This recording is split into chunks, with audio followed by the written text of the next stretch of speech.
कड़ाके की ठंड में दिव्य और भव्य कुंभ की शुरुआत होगी। 13 जनवरी पौष पूर्णिमा से शुरुआत होगी कुंभ के और महाशिवरात्रि यानी कि 26 फरवरी को कुंभ का समापन होगा। ऐसे में करोड़ों की संख्या में जो श्रद्धालु यहाँ आएंगे, जो कल्पवासी यहाँ आएंगे, एक महीने तक यहीं रहेंगे, यहीं पर प्रसाद बनाएंगे और प्रसाद ग्रहण करेंगे और इन्हीं गंगा के किनारे संगम के तट पे वो रात दिन यहीं पर बने रहेंगे एक महीने तक। तमाम तरह के जो साधु संत लग रहे हैं वो भी यहीं रहेंगे, लेकिन साधु संत हों या जो गृहस्थ जीवन से आए हुए कल्पवासी हों, आखिर वो भोजन बनाएंगे तो किससे बनाएंगे? क्योंकि इस बार योगी आदित्यनाथ ने कहा है कि मेला में आप हीटर और ब्लोअर का इस्तेमाल नहीं कर सकते हैं, क्योंकि ये जो शिविरों का जो शहर है, टेंट और कनात का जो शहर है, उसमें आग लगने की प्रबल संभावना रहती है।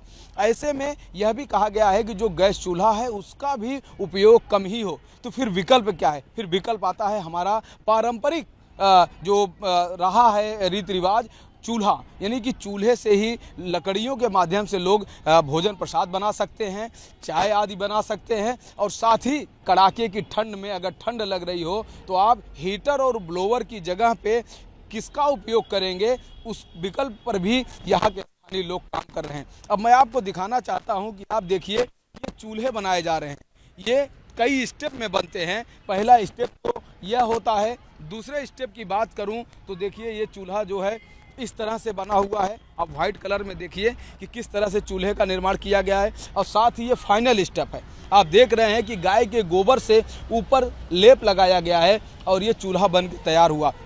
श्रद्धालु लोग, साधु संत या यूं कहे जो कल्पवासी हैं, वो इन चूल्हों को ले जाके अपने शिविर में रख के लकड़ियों के माध्यम से भोजन आदि प्रसाद बना सकते हैं, चाय बना सकते हैं। कड़ाके की जब आवश्यकता होगी कि ब्लोअर और हीटर की जरूरत है, तो मैं आपको दिखाना चाहता हूँ। सहयोगी सचिन से कहूँगा कि मेरे पास आए, मेरे साथ आए और हम दिखाते हैं कि उनके लिए यानी कि हीटर और ब्लोअर का विकल्प क्या है। तो आप देखिए, इसको बोरसी बोलते हैं और इसको बनाया गया है। ये देसी हीटर का काम करेगा, ब्लोअर का काम करेगा। इनमें आप लकड़ी रख सकते हैं, कोयला रख सकते हैं और उपले रख सकते हैं, यानी कि जो गाय के गोबर से जो उपले तैयार किए जा रहे हैं उनको रख के आप अपनी ठंड को दूर कर सकते हैं, आप इसका उपयोग कर सकते हैं। तो इस तरह की जो चीज़ें है, उसके बंधवा लेटे हुए हनुमान जी के साइड में यहाँ के जो कारीगर हैं, जो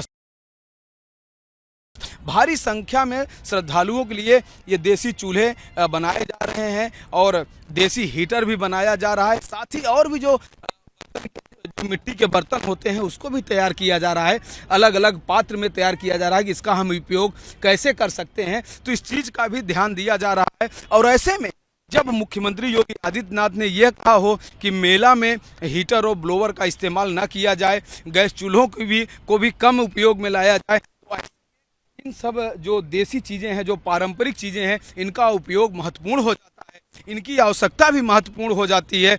तो ऐसे में जुटे हुए हैं और कोई भी श्रद्धालु, कोई भी साधु सन्यासी, कल्पवासी यहाँ आकर के इन चीज़ों, इन वस्तुओं का उपयोग कर सकता है, इनकी खरीदारी कर सकता है। बहुत ही सस्ता है, काफ़ी महंगा भी नहीं है, यहाँ से उपलब्ध हो सकता है। सीधा आप पहुँच सकते हैं, शास्त्री के नीचे आप पहुँच करके इन पारंपरिक वस्तुओं को खरीद के एक महीने जो आप मेला में रहेंगे, जो कल्पवासी यहाँ पर रात दिन रह के जो अपना पूजा आदि यहाँ पर करेंगे, वो अपना भोग, प्रसाद और चाय आदि को इन्हीं चूल्हा के माध्यम से बना सकते हैं।